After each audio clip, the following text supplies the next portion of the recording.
Openness. It's a word that denotes opportunity and possibilities, open-ended, open hearth, open source, open door policy, open bar. And everywhere, the world is opening up, and it's a good thing.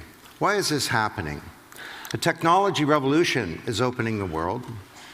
Yesterday's internet was a platform for the presentation of content.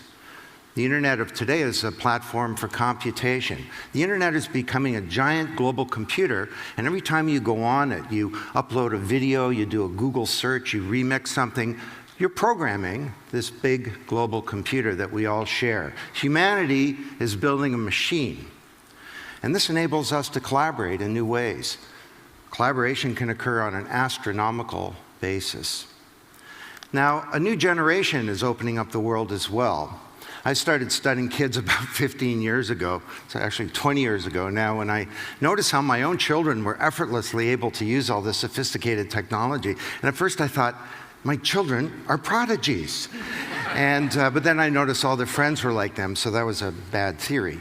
So I started working with a few hundred kids, and I came to the conclusion that this is the first generation to come of age in the digital age, to be bathed in bits. I called them the net generation. I said, these kids are different. They have no fear of technology because it's not there. It's like the air. Sort of like I have no fear of a refrigerator. And there's no more powerful force to change every institution than the first generation of digital natives. I'm a digital immigrant. I had to learn the language. The global economic crisis is opening up the world as well. Our opaque institutions from the industrial age, everything from old models of the corporation, government, media, Wall Street, are in various stages of being stalled or frozen or in atrophy or even failing. And this is now creating a burning platform in the world. I mean, think about Wall Street. The core modus operandi of Wall Street almost brought down global capitalism. Now, you know the idea of a burning platform, that you're somewhere where the costs of staying where you are become greater than the costs of moving to something different, perhaps something radically different.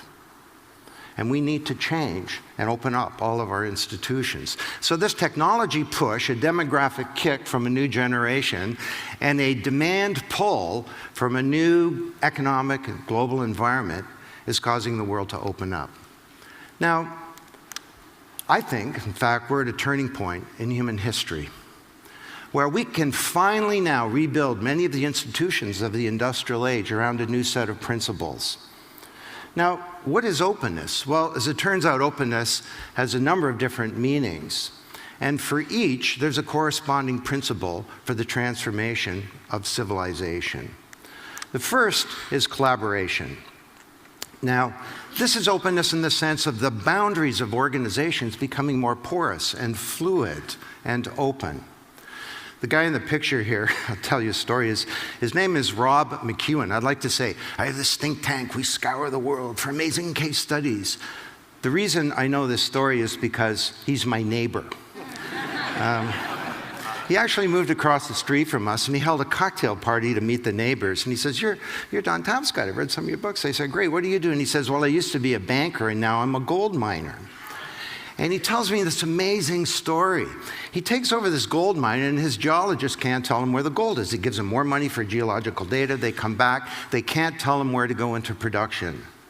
After a few years, he's so frustrated, he's ready to give up. But he has an epiphany one day. He wonders, if my geologists don't know where the gold is, maybe somebody else does. So he does a radical thing. He takes his geological data, he publishes it, and he holds a contest on the internet called the Gold Corp Challenge. It's basically $500,000 in prize money for anyone who can tell me, do I have any gold? And if so, where is it? He gets submissions from all around the world. They use techniques that he's never heard of. And for his $500,000 in prize money, Rob McEwen finds $3.4 billion worth of gold. The market value of his company goes from $90 million to $10 billion, and I can tell you because he's my neighbor, he's a happy camper. You know, conventional wisdom says talent is inside, right? Your most precious asset goes out the elevator every night. He viewed talent differently. He wondered who were their peers. He should have fired his geology department, but he didn't. You know, some of the best submissions didn't come from geologists. They came from computer scientists, engineers. The winner was a computer graphics company that built a three-dimensional model of the mine where you can helicopter underground and see where the gold is. He helped us understand that social media is becoming social production. It's not about hooking up online. This is a new means of production in the making. And this idea agora that he created, an open market agora for uniquely qualified minds, was part of a change, a profound change in the deep structure and architecture of our organizations and how we sort of orchestrate capability to innovate, to create goods and services, to engage with the rest of the world. In terms of government, how we create public value. Openness is about collaboration. Now, secondly, openness is about transparency. This is different. Here we're talking about the communication of pertinent information to stakeholders of organizations, employees, customers, business partners, shareholders, and so on. And everywhere our institutions are becoming naked. People are all bent out of shape about WikiLeaks, but that's just the tip of the iceberg. You see, people at their fingertips now, everybody, not just Julian Assange, have these powerful tools for finding out what's going on, scrutinizing, informing others, and even organizing collective responses. Institutions are becoming naked. And if you're going to be naked, well, there's some corollaries that flow from that. I mean, one is fitness is no longer optional. You know? Or if you're going to be naked, you better get buff. Now, by buff, I mean you need to have good value, because value is evidence like never before. You say you have good products, they better be good. But you also need to have values. You need to have integrity as part of your bones and your DNA as an organization. Because if you don't, you'll be unable to build trust. And trust is a sine qua non of this new network world. So this is good. It's not bad. Sunlight is the best disinfectant, and we need a lot of sunlight in this troubled world. Now, the third meaning and corresponding principle of openness is about sharing. Now, this is different than transparency. Transparency is about the communication of information. Sharing is about giving up assets, intellectual property. And there are all kinds of famous stories about this. IBM gave away $400 million of software to the Linux movement, and that gave them a multi-billion-dollar payoff. Now, conventional wisdom says, well, hey, our intellectual property belongs to us, and if someone tries to infringe it, we're going to get out our lawyers and we're going to sue them. Well, it didn't work so well for the record labels, did it? I mean, they had a technology disruption, and rather than taking a business model innovation to correspond to that, they took and sought a legal solution, and the industry that brought you Elvis and the Beatles is now suing children and is in danger of collapse. So we need to think differently about intellectual property. I'll give you an example. The pharmaceutical industry is in deep trouble. First of all, there aren't a lot of big inventions in the pipeline, and this is a big problem for human health. And the pharmaceutical industry has got a bigger problem, that they're about to fall off something called the patents cliff. Do you know about this? They're going to lose 20 to 35% of their revenue in the next 12 months. Now, what are you going to do? Like cut back on paper clips or something? No.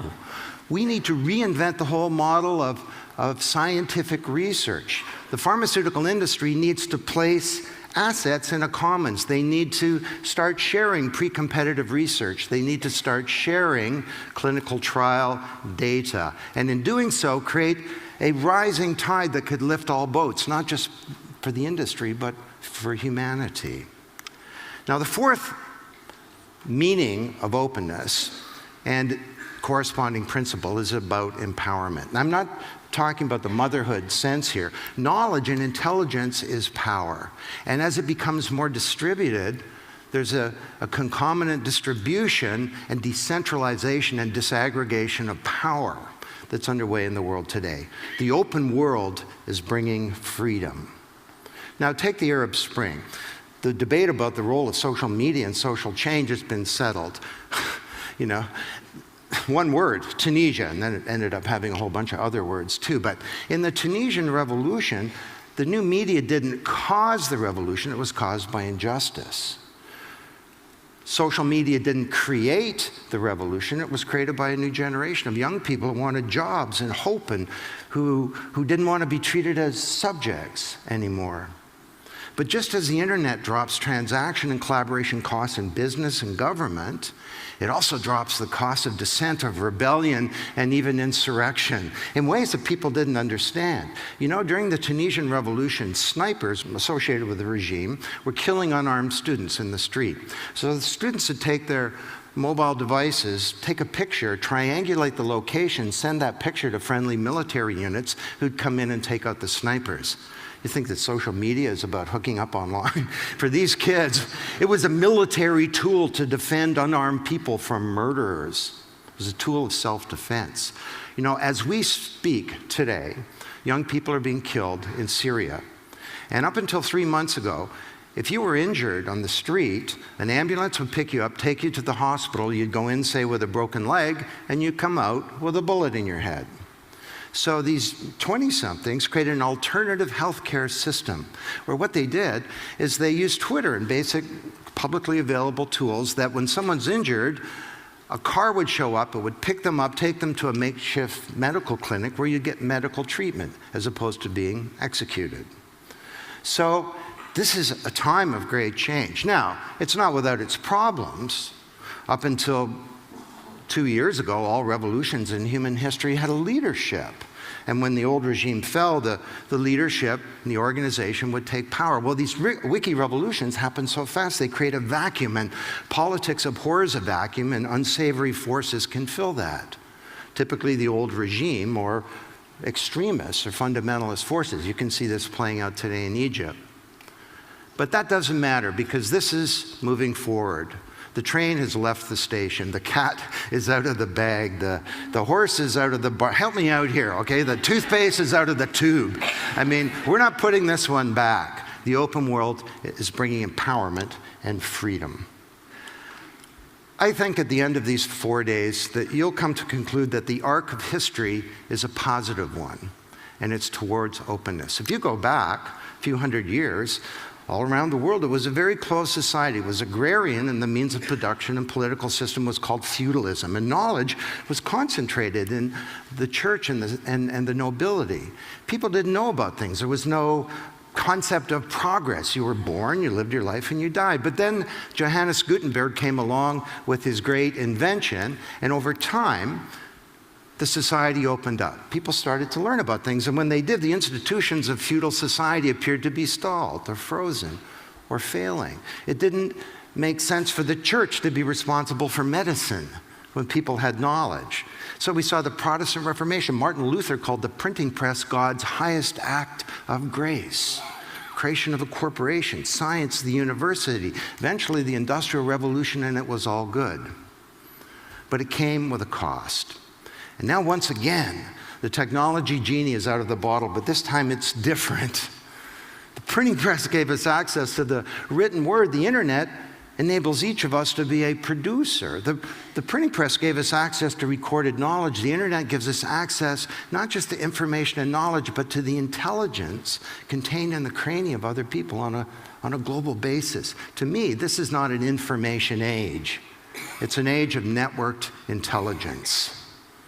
It's an age of vast promise, an age of collaboration where the boundaries of our organizations are changing, of transparency where sunlight is disinfecting civilization, an age of sharing and understanding the new power of the commons, and it's an age of empowerment and of freedom.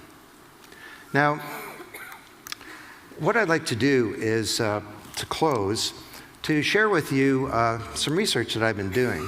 I've tried to study all kinds of organizations to understand what the future might look like. But I've been studying nature recently. You know, bees come in swarms and fish come in schools. Starlings in the area around Edinburgh, in the moors of England, come in something called a murmuration. And the murmuration refers to the murmuring of the wings of the birds. And throughout the day, the starlings are out over a 20-mile radius, sort of doing their starling thing. And at night, they come together and they create one of the most spectacular things in all of nature. And it's called a murmuration. And scientists that have studied this have said they'd never seen an accident. Now, this thing has a function. It protects the birds. You can see on the right here, there's a predator being chased away by the collective power of the birds. And apparently this is a frightening thing if you're a predator of starlings. And there's leadership, but there's no one leader. Now, is this some kind of fanciful analogy, or could we actually learn something from this? Well, the murmuration functions to accord a number of principles, and they're basically the principles that I've described to you today. This is a huge collaboration. It's an openness. There's a sharing of all kinds of information, not just about location and trajectory and danger and so on, but about food sources. And there's a real sense of interdependence. The individual birds somehow understand that their interests are in the interests of the collective. Perhaps like we should understand that the business can't succeed in a world that's failing. Well, I look at this thing and I get a lot of hope. Think about the kids today in the Arab Spring, and you see something like this that's underway. And imagine, just consider this idea, if you would. What if we could connect ourselves in this world through a vast network of air and glass? Could we go beyond just sharing information and knowledge? Could we start to share our intelligence? Could we create some kind of collective intelligence that goes beyond an individual or a group or a team to create perhaps some kind of consciousness on a global basis? Well, if we could do this, we could attack some big problems in the world. And I look at this thing and I don't know, I get a lot of hope that maybe this smaller, networked, open world that our kids inherit might be a better one. And that this new age of networked intelligence could be an age of promise fulfilled and of peril unrequited. Let's do this. Thank you.